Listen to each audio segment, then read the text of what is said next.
ஹல்லா, மணி 6 ஆயிடுச்சா? ஷமீர் வேற ஹாஸ்பிட்டலுக்கு போகணும், சீக்கிரமா சமையல் பண்ணணும்.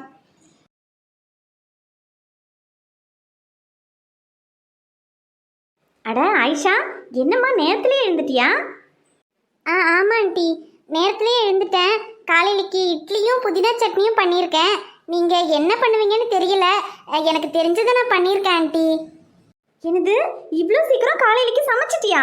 அப்போ எத்தனை மணிக்குமா எழுந்திருச்ச? 5 மணிக்கே எழுந்திரிச்சிட்டேன் ஆண்டி. அதான் அதுக்கப்புறம் தூக்கம் வரல. சரி, உங்களுக்கு வேற உடம்பு சரியில்லைன்னு சொன்னீங்க, அதான் உங்களுக்கு ஏதாவது ஹெல்ப் பண்ணலான்னு காலையிலக்கு மட்டும் சமைச்சிருக்கேன். இன்னும் மத்தியானத்துக்கு சாம்பார் வைக்கணும், அப்புறம் சாதம் வடிக்கணும். அதை இதுக்கப்புறமா நான் செஞ்சிடறேன் ஆண்டி. ஐயோ என்னம்மா நீ இது செஞ்சதே பெரிய விஷயம். மத்தியானத்துக்கு நான் சமைச்சுக்கிறேன். அப்புறம் இட்லிக்கு என்ன புதினா சட்னி அரைச்சிருக்க? ஷமீருக்கு புதினா சட்னினா ரொம்ப பிடிக்கும். இங்க கூட எப்படி இருக்குன்னு பாப்போம். இந்தாங்க ஆண்டி.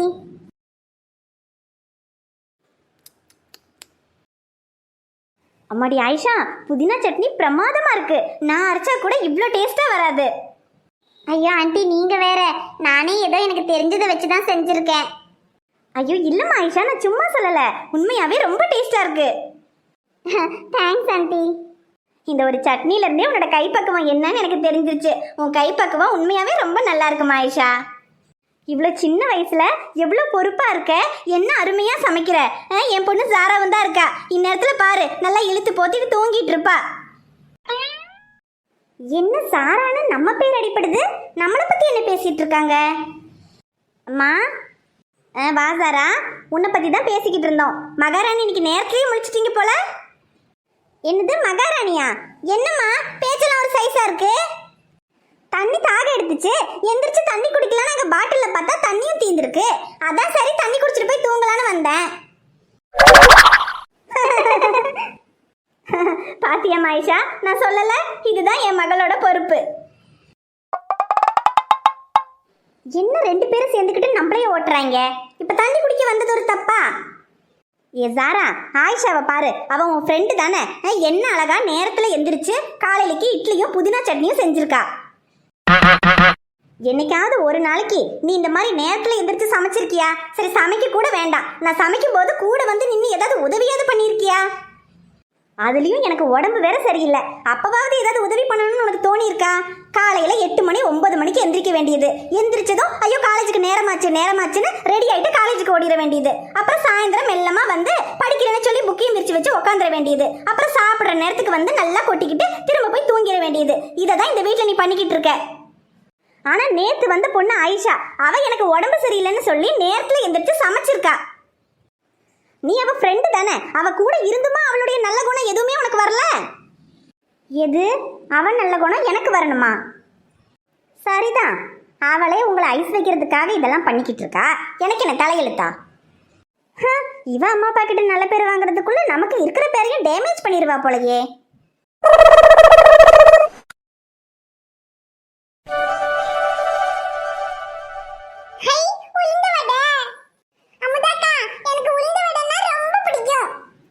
எனக்கு தெரியுமே பிங்கு, அதனால தான் நீங்க வரீங்கன்னு உனக்காக நான் உளுந்த வடை செஞ்சேன். என்னது, எனக்காக வாங்குதாக்கா செஞ்சீங்க? சூப்பர் சூப்பர் நீங்க. சரி சரி சாப்பிடு பிங்கு. ஏ பிங்கு, நீ என்னடா முகத்தையே பார்த்துட்டு இருக்க? சாப்பிடுறா. சரி.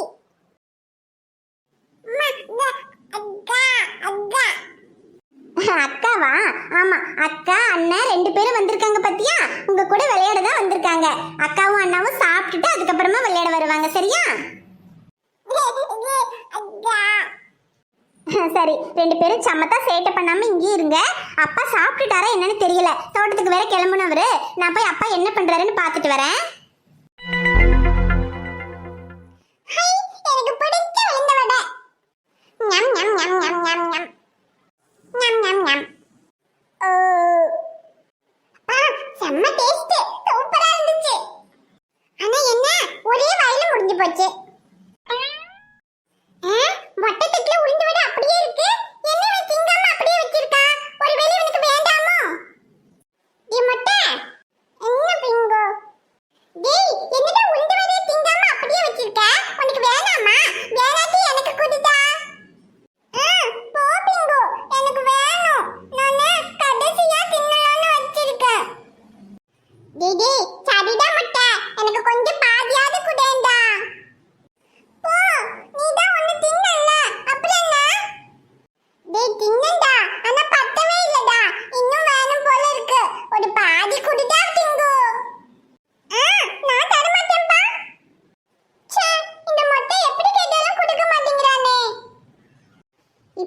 கேட்டா இவன் கொடுக்க மாட்டான். பேசாம கோவப்படுவோம், அப்பதான் பயந்து போய் கொடுப்பான்.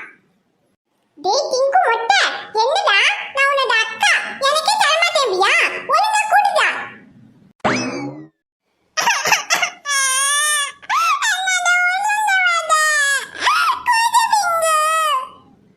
டேய் ஒழுங்கா வாயை மூடு, அழுதேன்னு வெச்சுக்கோ, அப்படியே மண்டையிலே கொட்டிடுவேன் பாத்துக்க.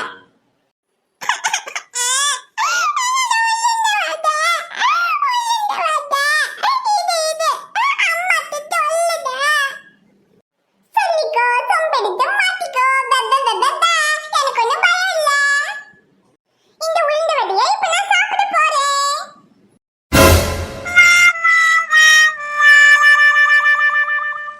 ஐயையோ, டேய் ஆதி, என்னடா என் உளுந்த வடையில சூச்சு போயிட்ட?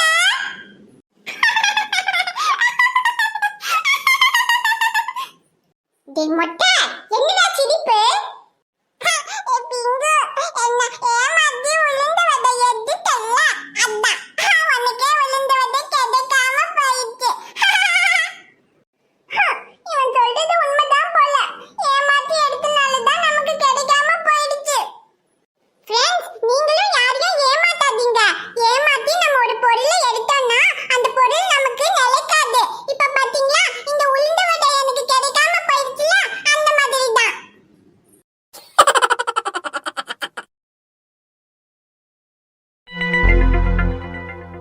ஹலோ அரவிந்த், சொல்லுங்க அரவிந்த், எப்படி இருக்கீங்க? நான் நல்லா இருக்கேன் ஷமீர். நீங்க ஐஸ்வர்யா எப்படி இருக்கீங்க? நாங்க நல்லா இருக்கோம் அரவிந்த். நானே உங்ககிட்ட பேசணும்னு நினைச்சேன், அப்புறம் என்கிட்ட உங்க நம்பர் கூட இல்லை, அதனால தான் என்னால் கூப்பிட முடியல. பரவாயில்ல ஷமீர், நானே உங்க ஃப்ரெண்டு சக்திக்கு கூப்பிட்டு தான் உங்க நம்பர் வாங்கினேன். ஓகே அரவிந்த், நீங்க ஃப்ரீயா இருந்தா இங்க கோயம்புத்தூர் பக்கம் வாங்க, நேர்ல பார்த்து பேசுவோம். அதை சொல்றதுக்கு தான் ஷமீர் நான் ஃபோன் பண்ணேன். எனக்கு ஒரு கேஸ் விஷயமா அங்கே கோயம்புத்தூர்ல தான் போஸ்டிங் போட்டிருக்காங்க. ஒரு வருஷம் பக்கம் அங்கே தான் இருக்க வேண்டியிருக்கும்னு நினைக்கிறேன். அட, ரொம்ப நல்லதா போச்சு, வாங்க வாங்க. ஓகே ஷமீர், இன்னைக்கு நைட்டு நாங்கள் கதிரண்ணா வீட்டுக்கு வந்துடுவேன். நாளைக்கு காலையில் வந்து உங்கள் ஹாஸ்பிட்டலில் வந்து உங்களை பார்க்குறேன். ஓகே அரவிந்த், வாங்க. அப்புறம் உங்கள் வீட்டில் உங்களையும் ஐஸ்வர்யா ஏற்றுக்கிட்டாங்கன்னு சக்தி சொன்னார். ஏன்னா கதிரண்ணா வீட்டில் தான் உங்களை ஏற்றுக்கல, உங்கள் வீட்லேயாவது சம்மதிச்சாங்களே. ஆமாம் அரவிந்த், எங்கள் வீட்டில் ஒன்றும் பிரச்சனை இல்லை.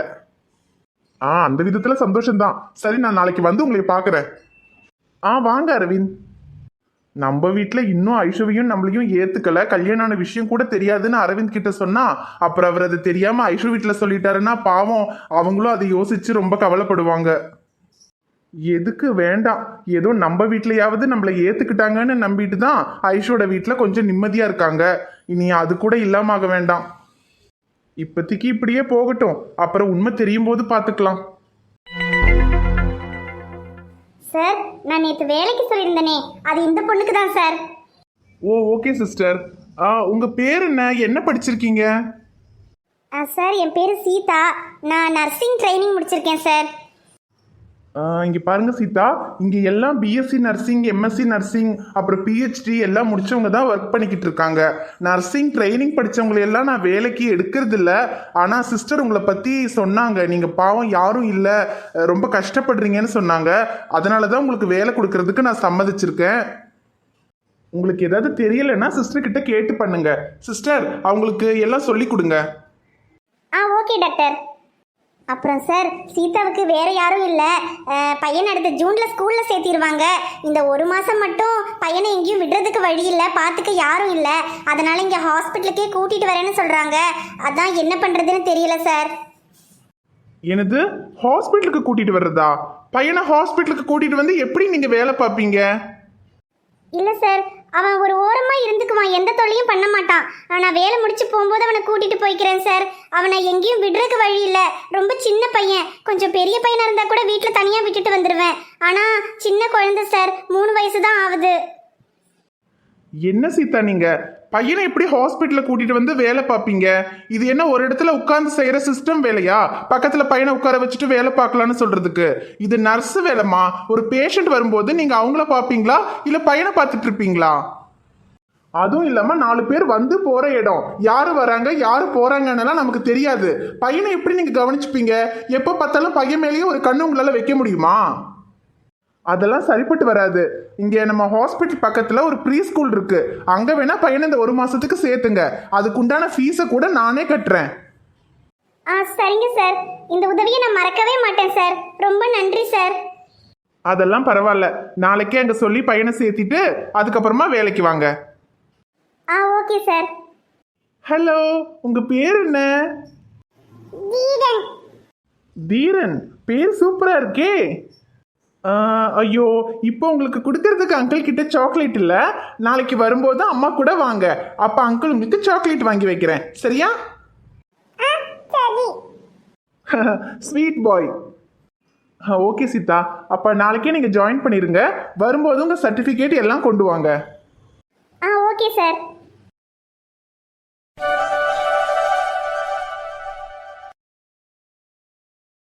வணக்கம் நண்பர்களே, எல்லாரும் எப்படி இருக்கீங்க?